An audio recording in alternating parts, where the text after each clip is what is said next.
माता की मित्रों, हम लोग मेष लगन के ही पाठों की चर्चा कर रहे हैं और गुरु ग्रह के पाठ चालू कर रखे हैं। गुरुदेव को आज चतुर्थ स्थान कर्क राशि में प्लेस करवा के उसी के फलों को जानने की कोशिश करते हैं। कोई भी लगन हो, प्रायकर सब पाठों में बोल रहा हूं, लग्नाधिपति किस स्थिति में है, कितने बलवान है, कैसी युति में है, कहाँ कहाँ दृष्टि दे रहे हैं और आपका लग्न कैसा है, वो आपको ध्यान रखना हमेशा जरूरी रहता है। क्योंकि जब तक आपका दिमाग दुरुस्त नहीं रहेगा, जब तक आपका शारीरिक स्वास्थ्य अच्छा नहीं रहेगा, जब तक आपके सोचने की और समझने की विल पावर हो, मनोबल हो, आत्मबल हो, वो सब जब तक मजबूत नहीं रहेगा, तब तक कोई भी अच्छे फलों की प्राप्ति के लिए आपका संपूर्ण योगदान उसमें होना बहुत मुश्किल होता है। तो हमेशा अपने लगन को बलवान रखिए, उसको अच्छा रखिए, चाहे अपने कर्मों के द्वारा, चाहे दिनचर्या के द्वारा, चाहे मंत्र जाप के द्वारा और चाहे उससे संबंधित रिश्तेदारों को सम्मान के द्वारा। आगे बढ़ते हैं। गुरुदेव कर्क राशि मतलब सम राशि, सम राशि में कोई भी ग्रह हो तो वो प्रथम 6 अंश तक मृतावस्था में रहते हैं, 6 से लेकर 12 अंश तक वो वृद्धावस्था में आते हैं, 12 से लेकर 18 अंश तक युवावस्था में आते हैं और 18 से 24 अंश तक कुमारावस्था में आएंगे, 24 से लेकर 30 अंश तक बाल्यावस्था में आएंगे। तो जो प्रथम का है और लास्ट का है, मृत और बाल्यावस्था, ये सब अंशों पे आने से ग्रहों के फलों में बहुत कमी आ जाती है और वृद्धावस्था और कुमारावस्था वाले ग्रह आपको उनसे डबल फल प्रदान करते हैं जो मृत और बाल्यावस्था वाली अवस्था है।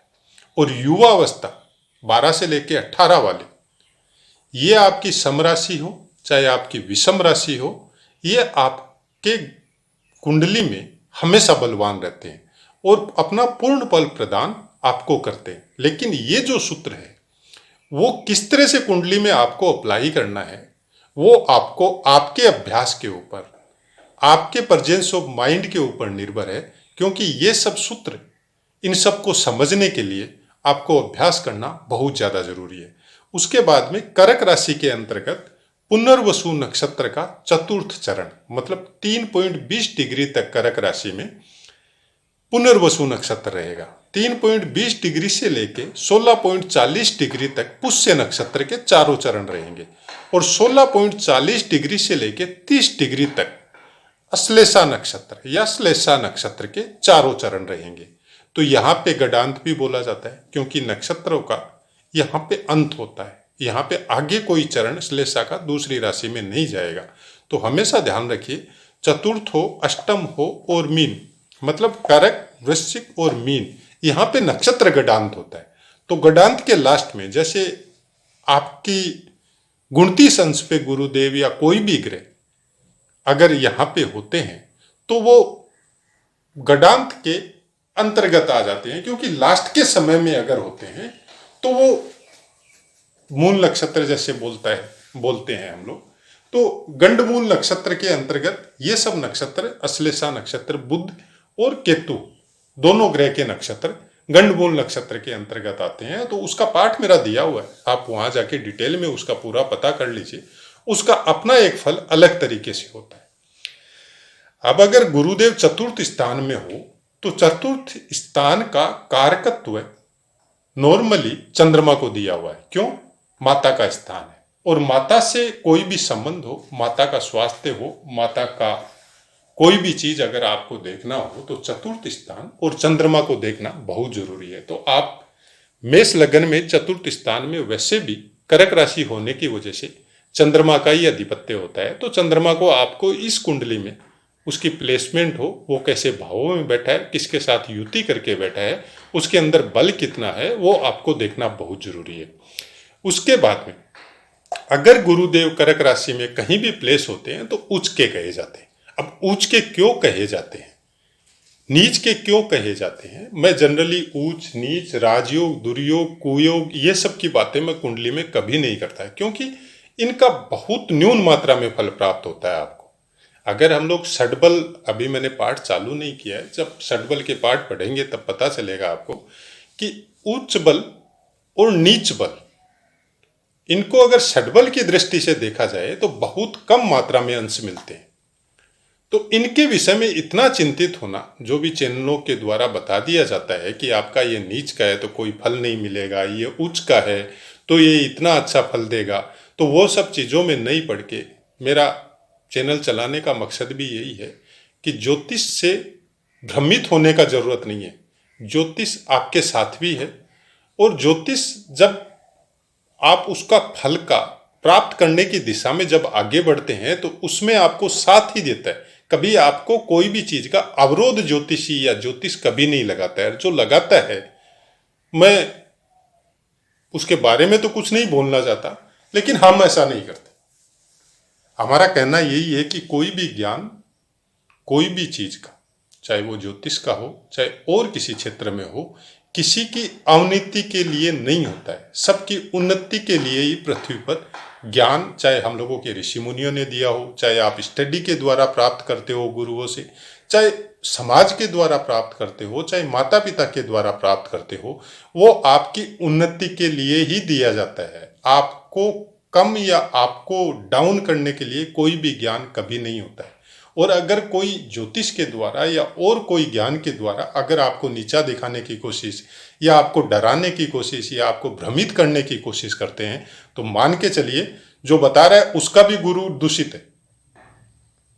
मतलब जिनका गुरु ग्रह दूषित होता है, सबसे बलवान अगर सूर्य चंद्रमा के बाद में अगर देखा जाए ज्योतिष के क्षेत्र में, तो गुरु ग्रह सबसे ज्यादा बलवान होता है। जिस आदमी का गुरु ग्रह अच्छा होता है वो आदमी ईमानदार होगा, वो आदमी सच्चरित्र होगा, वो आदमी दूसरों के काम आएगा, वो आदमी दूसरों की तकलीफ में जरूर खड़ा होगा। हो सकता है उसके सुख के समय में वो आदमी प्रेजेंट नहीं हो, लेकिन दुख के समय में ऐसा इंसान जरूर जाएगा।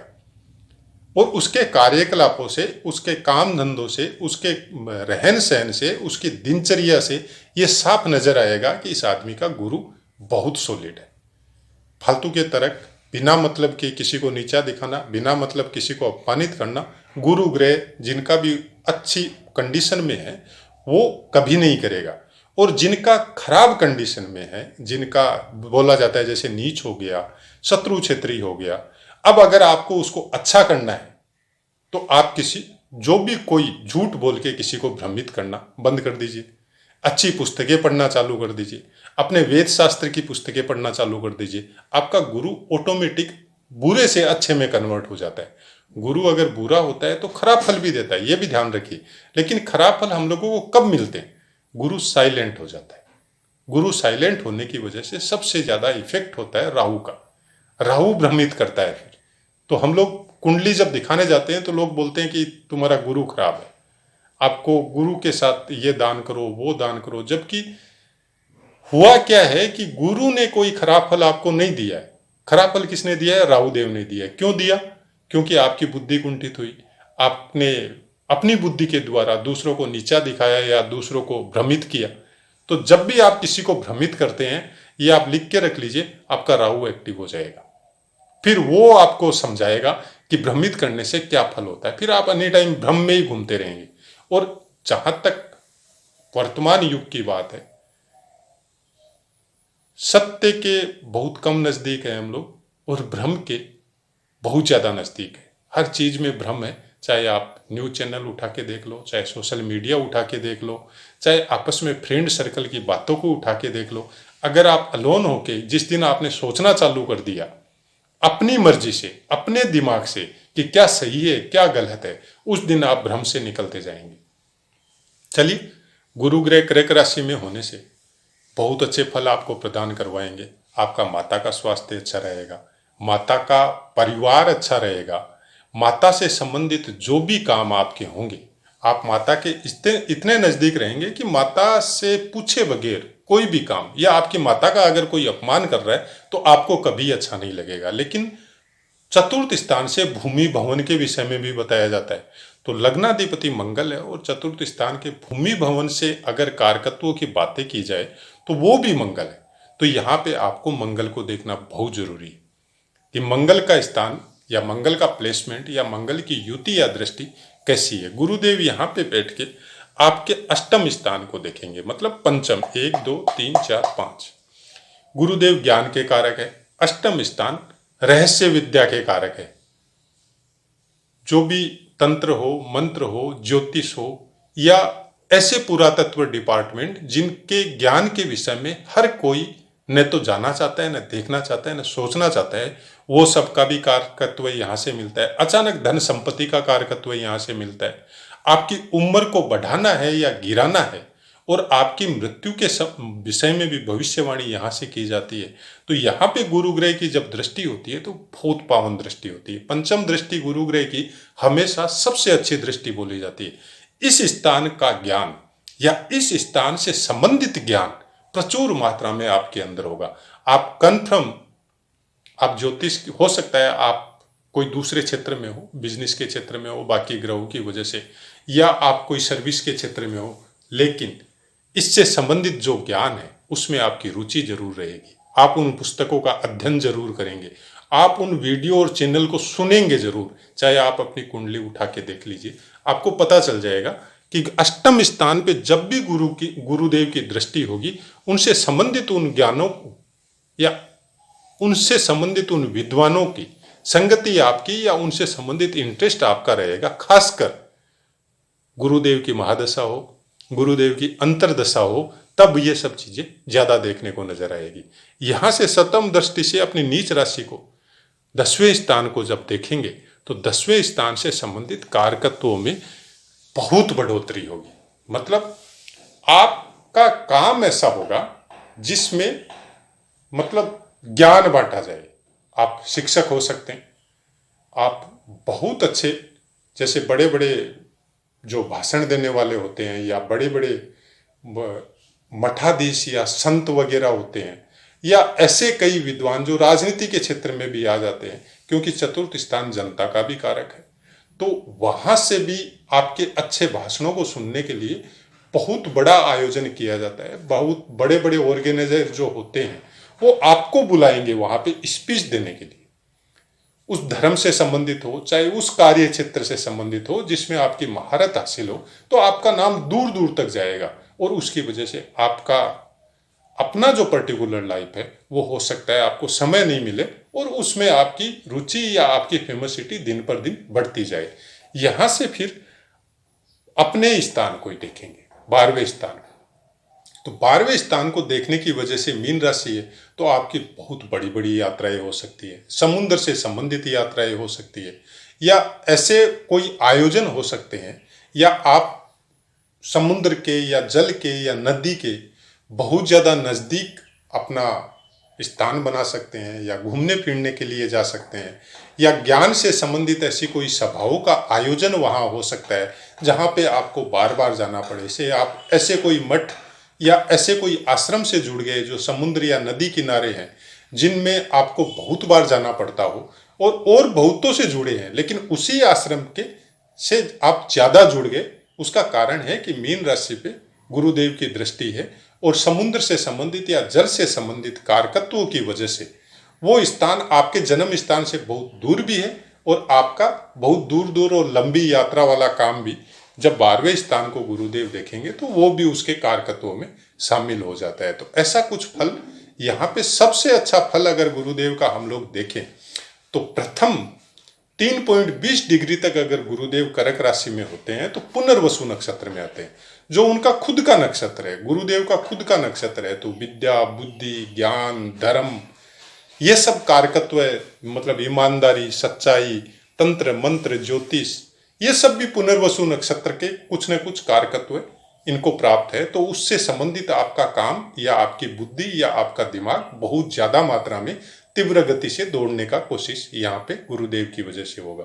उसके आगे बढ़ते हैं, 3.20 डिग्री से लेकर 16.40 डिग्री तक गुरुदेव पुष्य नक्षत्र में रहेंगे। अब ये चीज आपको यहाँ पे समझनी पड़ेगी। पुष्य नक्षत्र, आप देखिए जब भी हम लोग कोई धार्मिक आयोजन करते हैं, धार्मिक अनुष्ठान करते हैं, तो 2 योग हम लोगों को बताया जाता है, गुरु पुख और रवि पुख। क्यों बताया जाता है गुरुवार को पुष्य नक्षत्र और रविवार को पुष्य नक्षत्र। मतलब क्या हुआ, गुरुवार का स्वामित्व गुरुदेव को प्राप्त है और रविवार का स्वामित्व सूर्य देव को प्राप्त है। अगर सूर्य देव पुष्य नक्षत्र में हो और गुरुदेव पुष्य नक्षत्र में हो तो वो नक्षत्र, मतलब पुष्य नक्षत्र को नक्षत्रों का राजा बोला जाता है। और स्वामित्व किसके पास है? शनिदेव के पास। अब इसको क्या समझेंगे आप लोग कि अगर पुष्य नक्षत्र में गुरुदेव है तो शनिदेव की प्लेसमेंट तो आपको देखनी ही है। अगर नहीं भी देखते हैं तो पुष्य नक्षत्र के कारकत्वों में जब बातें होती है तो इसमें क्या होता है, नेता, बहुत बड़े प्रशासनिक अधिकारी, साधु या बहुत बड़े बड़े कर्मकांडी विद्वान, विवाह वगैरह करवाने वाले या और भी कई कर्मकांड करवाने वाले, 16 संस्कारों में जो कर्मकांड भी आते हैं, विवाह वगैरह भी आते हैं, वो सब में महारत हासिल जिनको हो, वो सब ज्ञान, वेद से संबंधित ज्ञान, ज्योतिष से संबंधित ज्ञान, धर्म से संबंधित ज्ञान पुष्य नक्षत्र के अधीन आता है। अच्छा, ये ज्ञान के लिए नहीं है।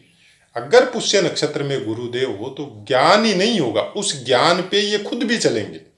मतलब क्या होता है, आपको किसी कार्य का या किसी चीज का ज्ञान हो कि आप बच्चों को पढ़ाते हैं स्कूल में कि सुबह हर चीज का नियम करना चाहिए, इतना बजे उठना चाहिए, ये नित्य कर्म करना चाहिए, उसके बाद में भोर में पढ़ाई करनी चाहिए।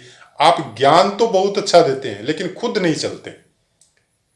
लेकिन जिनका भी गुरुदेव कर्क राशि में पुष्य नक्षत्र में हो वो ज्ञान भी देगा और उस ज्ञान के ऊपर जो वो दे रहा है उसके ऊपर खुद भी चलेगा। तब वो प्रेरणा के लायक, मतलब दूसरे उससे उसके फॉलोवर होते हैं। फिर उसको जब वो बोलता है तो लोग ध्यान से सुनेंगे भी और उसकी बात को मानेंगे भी। ज्ञान तब तक संपूर्ण नहीं होता है जब तक आप खुद उस ज्ञान पे नहीं चलते हैं। आपकी बातों का असर तब तक नहीं होगा जब तक आपकी दिनचर्या जो आप बोल रहे हैं उसके अनुसार नहीं होगी। तो ये एक खास बात पुष्य नक्षत्र में जब गुरुदेव बैठते हैं तो करते हैं। तो ऐसे इंसानों, हमारा यही कहना है, जिनके भी पुष्य नक्षत्र में गुरुदेव है, आपके परिवार में कोई बच्चा हो सकता है, कोई बड़ा बुजुर्ग हो सकता है, उनसे या उनको कभी उनका दिल नहीं दुखाना चाहिए। हमेशा उनको सम्मान देके रखे, चाहे वो कैसी भी स्थिति में हो, फाइनेंस कंडीशन चाहे उनकी कैसी भी हो, लेकिन उनके ज्ञान की बराबरी आपके परिवार में शायद ही कोई कर सकेगा। अब आप उनको महत्व नहीं देते हैं वो एक अलग बात है। इनको अगर आप सम्मान दे, इनके बोले अनुसार चले, इनके कहे अनुसार चले तो कई पीढ़ियों का उद्धार ऐसे इंसान कर देते हैं। अब 16.40 डिग्री से लेके और 30 डिग्री तक अगर कर्क राशि में गुरुदेव या कोई भी ग्रह हो तो वो अश्लेषा नक्षत्र के अधीन आएंगे और उनका स्वामित्व बुध देव को प्राप्त। अब बुध देव की कंडीशन आपकी कुंडली में कैसी? अश्लेषा नक्षत्र से संबंधित आप ये बोल सकते हैं कि अगर बुध देव का साथ मिले, जो कि छठे स्थान का भी स्वामित्व है, और अच्छी जगह प्लेस हो, खासकर छठे स्थान में ही प्लेस हो, तो फिर आप डॉक्टर बन सकते हैं, केमिस्ट बन सकते हैं, सर्जन बन सकते हैं, या शेर या सट्टे से संबंधित कुछ काम आपका हो सकता है।